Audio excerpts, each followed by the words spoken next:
इतना अयोध्या से नफरत हो गई, अयोध्या से अवधेश जी क्या जीत गए, आप लोगों को इतनी नफरत हो गई कि एक भी उत्तर प्रदेश का एक बार भी नाम नहीं आया। सभापति महोदय, स्वामीनाथन जी को आज तक नहीं माना। अध्यक्ष जी डिस्टर्ब ना करिए। सभापति महोदय, मेरा टाइम इसमें काउंट नहीं होगा। अरे यार, इसे जीता है तो ज्यादा ना बोलो, मालूम है कितने बड़े तीरंदाज हो। किसान अगर अपनी एमएसपी की मांग करते हैं, हजारों किसान यहीं दिल्ली की सीमा पर मारे जाते हैं और आप सोचते हो कि आपकी बात को कोई समझेगा नहीं। 20 करोड़ नौजवानों को रोजगार कहां है? अरे छोड़िए यार, अबे कोई नोटिस नहीं लेता तुम्हें, छोड़ो, कोई नोटिस नहीं लेगा तुम्हें। मेरा खुला आरोप है इस सरकार पर कि ये सरकार शिक्षा को प्राइवेट करके, शिक्षा को मुट्ठी भर उद्योगपतियों के हाथों में देके, शिक्षा को चुनिंदा लोगों के हाथ में देके, देश के 140 करोड़, जिसमें मैं समझता हूं 90% लोग गरीब हैं, उन गरीबों के हाथों से शिक्षा को छीनने का ये जो आपकी सरकार षड्यंत्र कर रही है, इसके लिए हम लोग इस मौके पे विरोध करते हैं। श्री धर्मेंद्र यादव जी। धन्यवाद सभापति महोदय। 18वीं लोकसभा के निर्वाचन के बाद और इस नए संसद भवन के बनने के बाद आज मैं पहली बार बोलने के लिए खड़ा हुआ हूं। आपने मुझे मौका दिया, उसके लिए बहुत बहुत धन्यवाद देता हूं।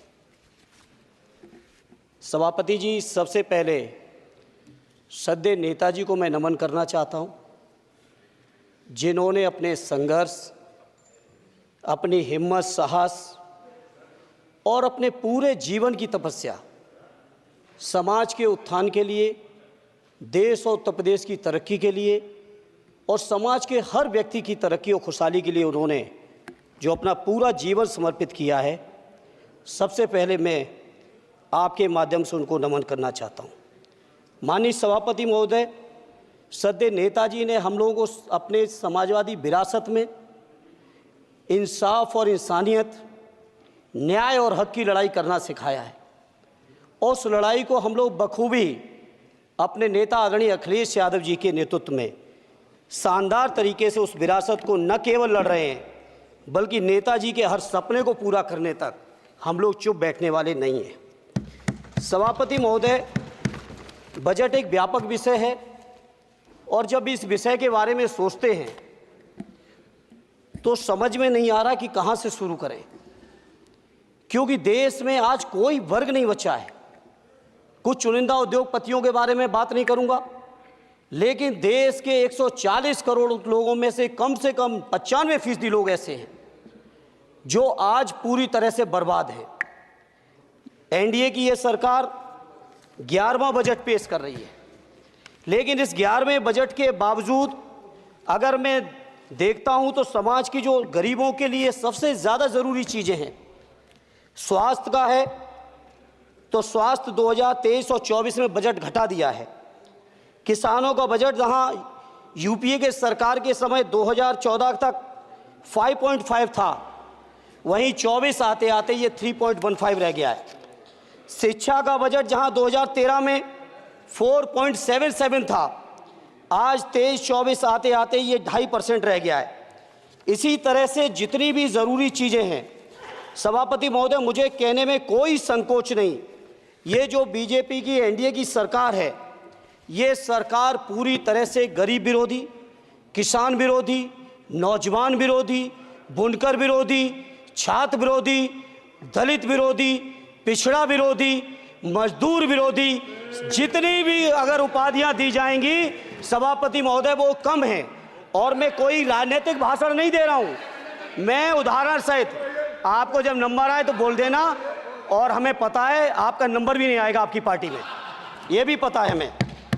सभापति महोदय, श्रद्धेय नेताजी ने हमेशा कहा है कि चुनाव में या जनता के बीच किया हुआ वादा अगर आप पूरा नहीं करते हैं तो वो भी एक सबसे बड़ा भ्रष्टाचार है, और उस भ्रष्टाचार में अगर किसी ने वर्ल्ड रिकॉर्ड बनाया है तो बीजेपी की और एनडीए की सरकार ने बनाया है। सभापति महोदय, 2014 के चुनाव के समय प्रधानमंत्री जी ने वादे किए कि 2 करोड़ रोजगार हर साल मिलेंगे। स्वामीनाथन जी, जिनको भारत रत्न दिया है, सरकार को मैं धन्यवाद देता हूं, लेकिन वो धन्यवाद अधूरा है जब तक उनकी सिफारिशों को नहीं मानते हो। 2007-8 से लगातार मांग चल रही है देश में कि स्वामीनाथन जी की जो सिफारिश है किसानों को 1.5 गुना समर्थन मूल्य देने का, एमएसपी की गारंटी देने का, कानूनी हक और अधिकार देने का, उस गारंटी को आज तक नहीं माना, आज तक नहीं माना, आज तक नहीं माना। स्वामीनाथन जी को आज तक नहीं माना। अध्यक्ष जी डिस्टर्ब ना करिए। सभापति महोदय, मेरा टाइम इसमें काउंट नहीं होगा। आप इधर, अरे यार, इसे जीता है तो ज्यादा ना बोलो, मालूम है कितने बड़े तीरंदाज हो। इधर सुनो, स्वामीनाथन जी की आपने नहीं मानी, एमएसपी आपने लागू नहीं की। कितनी बढ़िया बातें कि खाद पे हम सब्सिडी बढ़ा रहे हैं। पहले 50 किलो को 45 किलो, फिर 45 किलो को 40 किलो, और मुझे लगता है कि एक तीसरा कार्यकाल पूरे होते होते केवल 10 ही किलो बचेगा खाद के कट्टे में, इससे ज्यादा नहीं बचेगा। मंडी एक नहीं बनाई, आत्महत्या इतनी कर रहे हैं किसान। और किसान अगर अपनी एमएसपी की मांग करते हैं, हजारों किसान यहीं दिल्ली की सीमा पर मारे जाते हैं, और आप सोचते हो कि आपकी बात को कोई समझेगा नहीं। सभापति महोदय, नौजवानों को कितना गुमराह किया गया। नौजवानों से कह दिया गया हर साल 2 करोड़ रोजगार। मैं आज सवाल पूछता हूं अपने नौजवानों की ओर से, बताएं भारतीय जनता पार्टी के लोग, सरकार में बैठे लोग, 10 साल आपने राज कर लिया है, आखिर 20 करोड़ नौजवानों को रोजगार कहां है? अरे छोड़िए यार, अबे कोई नोटिस नहीं लेता तुम्हें, छोड़ो छोड़ो, कोई नोटिस नहीं लेगा तुम्हें। 20 करोड़ नौजवान के रोजगार का हिसाब कहां है? आज 11वें बजट में जब याद आई तो वो भी ट्रेनिंग की बात करते हो। मैं कहना चाहता हूं IIM, IIT के नौजवानों को रोजगार नहीं दे पा रहे हो। आप सोच रहे हो इंटर्नशिप के इस छोटे से शगुफे से नौजवान खुश होंगे? देश के नौजवान खुश होने वाले नहीं है।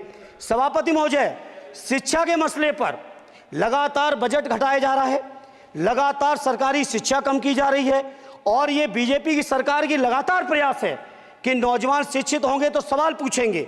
देश की JNU से लेके BHU से लेके MU से लेके जितने बड़े संस्थान हैं, सारे संस्थानों को बर्बाद कर दिया है। एक भी दलित, एक भी पिछड़े, कहीं आपका वाइस चांसलर नहीं है। लगातार जितने भी आपके professor, associate professor, assistant professor की नियुक्तियों में RSS का जब तक कोई फंडामेंटल कोर्स नहीं करेगा, बेसिक कोर्स, तब तक उसकी नियुक्ति नहीं होगी। आप क्या सोच रहे हो देश नहीं देख रहा है नौजवान? UGC का बजट लगातार कम किया जा रहा है।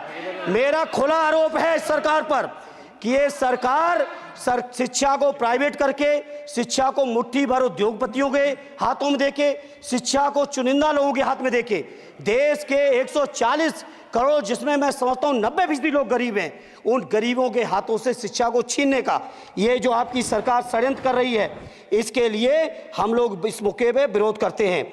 लगातार फीस बढ़ा रहे हैं, शिक्षकों की कमी है, रोजगार आप दे नहीं पा रहे हो, सामाजिक असमानता। सभापति महोदय, 2014 में जिस समय सरकार बनी थी NDA की, उस समय देश की जितने भी जो आर्थिक चीजें थी, जो वेल्थ थी, उसमें पिछड़ों की हैसियत 17% थी, 17%, 17। और आज 10 साल की NDA की सरकार के बाद पिछड़ों की आर्थिक हैसियत हो गई है केवल 9%। मैं कहना चाहता हूं चुनौती के साथ, वित्त मंत्री अपने जवाब में बता दें, अनुसूचित जनजाति का एक भी व्यक्ति देश में अरबपति हो तो बता दो, एक भी अरबपति हो तो बता दो, एक भी दलित को अरबपति आपने बना दिया हो तो बता दो, एक भी पिछड़े को बना दिया हो तो बता दो। आप जवाब में दे देना, आप डेटा दे देना, आप डेटा दे देना, हमारी दबाव नहीं रुकेगी। सभापति महोदय, जब बीजेपी की सरकार, जब बीजेपी के लोग विपक्ष में रहे तो OPS की बातें किए। 10 साल से आप सत्ता चला रहे हो, 11वां बजट पेश कर रहे हो, पूरा देश आज OPS के लिए सरकारी कर्मचारी परेशान है, कहीं OPS की चर्चा नहीं है, पुरानी पेंशन की कोई चर्चा नहीं है।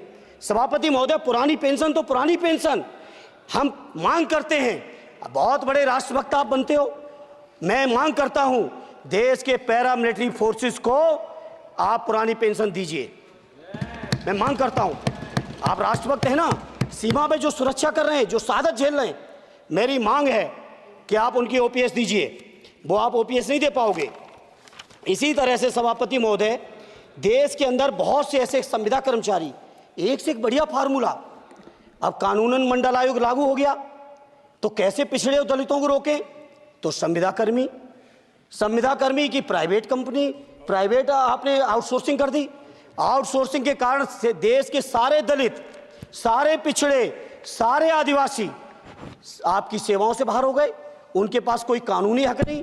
तो ये जो आरक्षण को खत्म करने के तरह तरह के जो आप लोग षड्यंत्र अपना रहे हो, इस षड्यंत्रों को देश का जनमानस पूरी तरह से जान भी चुका है, पहचान भी चुका है, और इसीलिए उत्तर प्रदेश से तो आपको कर ही दिया है बाहर, देश से भी बाहर जल्दी करेंगे और हमारे साथी मिलकर दूसरे प्रांतों से भी बाहर करेंगे।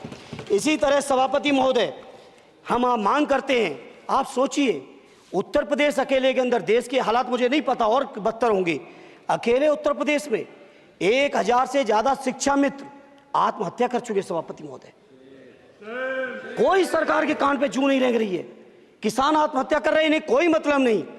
अनुदेशकों को तनख्वाह नहीं मिल रही है समय से, कोई मतलब नहीं। आंगनबाड़ी महिलाएं परेशान हैं, इनको कोई मतलब नहीं। सभापति महोदय, आपकी आशा बहुएं, आपकी ये रसोईया महिलाएं, आपकी आंगनबाड़ी, पंचायत सहायक, रोजगार सेवक, मैं समझता हूं सभापति महोदय यहाँ बैठे हर सदस्य के पास इनके क्षेत्रों का ये डेलीगेशन जरूर मिलता होगा और मांग करता होगा कि कम से कम हमारा मानदेय बढ़ाया जाए, हमें स्थायी किया जाए। सभापति महोदय, इसके लिए सभापति महोदय मेरी पार्टी के किसी भी मेंबर से हम नंबर कम कर लेंगे, टाइम, मेरा टाइम बढ़ा दीजिए, बढ़ा दीजिए, कोई भी मेंबर हमारे लिए दे देंगे टाइम। इसलिए सभापति महोदय, इन सभी समस्याओं के लिए मैं आपसे कहना चाहता हूं कि इनका समाधान करिए, और नहीं समाधान करेंगे तो अभी तो बैसाखी पे बन गए, बिहार और आंध्रा को पैकेज देखे फिर देश में कितने राज्यों को पैकेज दे पाओगे? अरे वित्त मंत्री जी, उत्तर प्रदेश से आते हो, इतना भी हक नहीं कि पूरे बजट भाषण में एक बार उत्तर प्रदेश का नाम आ जाता। इतना अयोध्या से नफरत हो गई, अयोध्या से अवधेश जी क्या जीत गए, आप लोगों को इतनी नफरत हो गई कि एक भी उत्तर प्रदेश का एक बार भी नाम नहीं आया। सभापति महोदय, इसे मैं आज इस मौके पर सभापति महोदय देश के गरीबों, किसानों, नौजवानों, व्यापारियों, बुनकरों सभी की ओर से कहना चाहता हूं, ये बजट देश विरोधी बजट है। कुछ समस्याओं के लिए सभापति महोदय संवेदनशीलता के साथ मैं कहूंगा सरकार को विचार करना चाहिए। श्रद्धेय नेताजी जब रक्षा मंत्री थे, उन्होंने व्यवस्था दी थी कि देश के अंदर जो भी सैनिक शहीद हुए हैं उनको ससम्मान उनके घरों पे जाके राष्ट्रीय सम्मान के साथ उनकी अंत्येष्टि हो। मैं उन्हीं की परंपरा को आगे बढ़ाते हुए एक और मांग करता हूं सभापति महोदय कि जो हमारे शहीद जिनकी अंत्येष्टि स्थल जहां कहीं भी बना हो, जिस भी परंपरा से बना हो, अरे आपको कुछ नहीं पता है, अरे यही तुम्हारे सैनिकों के लिए यही तुम्हारा भाव है। सभापति महोदय, आप बोले सर। सभापति महोदय, मेरा अनुरोध है अग्निवीर की योजना खत्म की जाए। ये 4 साल के सैनिक से देश की उतनी मजबूत रक्षा नहीं हो सकती। नौजवानों को गुमराह करके केवल 4 साल, उन्हें दो ना 60 साल तक रिटायरमेंट, 4 साल बाद वो कहाँ नौकरी ढूंढेंगे? इसे मेरी मांग है अग्निवीर की योजना खत्म की जाए। साथ ही साथ मेरी एक मांग और है कि जो शहीदों की शहादत स्थल है उसको शहीद स्थल के तौर पर डेवलप करने के लिए केंद्र सरकार को अतिरिक्त बजट देना चाहिए। मैं नहीं समझता हूं इसमें किसी को कोई दिक्कत होनी चाहिए। इसी तरह सभापति महोदय, बातें बहुत लंबी लंबी की जाती हैं, थोड़ा सा मैं अपने क्षेत्र के बारे में कहूँगा। आदरणीय हमारे नेता माननीय राममूर्ति वर्मा जी ने भी कहा है, माननीय लालजी वर्मा जी ने भी, जो बाढ़ की समस्या है, जो समस्या बिहार में है नेपाल से पानी छोड़ने की, वही समस्या उत्तर प्रदेश की भी है।